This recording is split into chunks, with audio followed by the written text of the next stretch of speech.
Anak-anak, hebat. Pernahkah kalian membaca berita dan merasa kalau tulisan itu tidak hanya memberitahu apa yang terjadi, tapi juga seolah-olah mengajak kita berpikir tentang suatu masalah? Nah, itulah yang disebut teks editorial atau opini redaksi. Mari kita bedah bersama apa itu teks editorial. Setiap hari, kita disuguhi berbagai berita di koran, portal daring, atau media sosial. Tapi, tidak semua tulisan itu isinya sama. Ada yang murni melaporkan fakta, ada juga yang isinya lebih dari itu. Teks editorial adalah tulisan yang berisi pendapat resmi dari redaksi sebuah media terhadap isu atau peristiwa yang sedang hangat dibicarakan. Jadi, ini bukan sekadar berita, melainkan pandangan, penilaian, bahkan sikap media terhadap masalah sosial, politik, ekonomi, atau isu penting lainnya. Karena isinya pendapat, teks ini sering disebut juga opini redaksi. Lalu, bagaimana cara membedakannya dengan berita biasa? Gampang kok,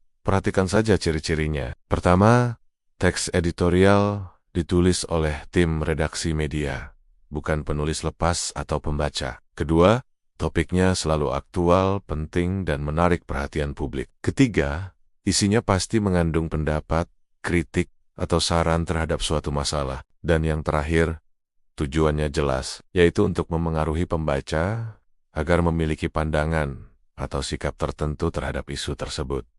Tujuan utama teks editorial itu sangat mulia. Selain memberikan penilaian terhadap sebuah peristiwa, teks ini juga bertujuan mengajak masyarakat untuk berpikir dan bersikap lebih bijak. Teks editorial juga berfungsi sebagai kontrol sosial terhadap kebijakan pemerintah, serta menumbuhkan kesadaran publik akan isu-isu penting. Lewat tulisan ini, media menjadi jembatan yang menyuarakan aspirasi atau keresahan masyarakat. Supaya lebih jelas, mari kita lihat contoh sederhana. Bayangkan sebuah media menulis kalimat seperti ini: kenaikan harga bahan pokok harus segera ditangani pemerintah karena sangat membebani daya beli masyarakat kecil. Nah, kalimat ini tidak hanya memberitakan bahwa harga sedang naik, lebih dari itu. Kalimat ini memberikan penilaian bahwa kondisi ini membebani masyarakat dan menuntut pemerintah untuk segera bertindak. Inilah inti dari sebuah teks editorial. Ada penilaian dan ada dorongan untuk solusi.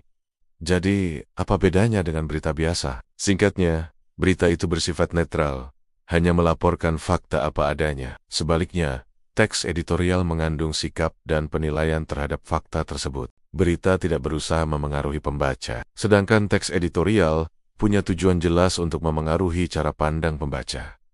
Nah, anak-anak, sekarang kalian sudah paham kan? Teks editorial adalah suara resmi media yang mengajak kita untuk tidak hanya menjadi pembaca pasif, tapi juga menjadi pembaca yang kritis. Dengan memahami teks editorial, kalian akan lebih cerdas dalam memilah informasi, tidak mudah terbawa arus, dan mampu membentuk pendapat sendiri secara bijak. Jadi, lain kali saat membaca berita, coba perhatikan, apakah ini hanya laporan fakta atau sebuah opini redaksi? Terima kasih sudah menyimak video ini. Semoga bermanfaat ya. Jangan lupa untuk suka, bagikan, dan berlangganan saluran ini agar tidak ketinggalan video edukasi lainnya. Sampai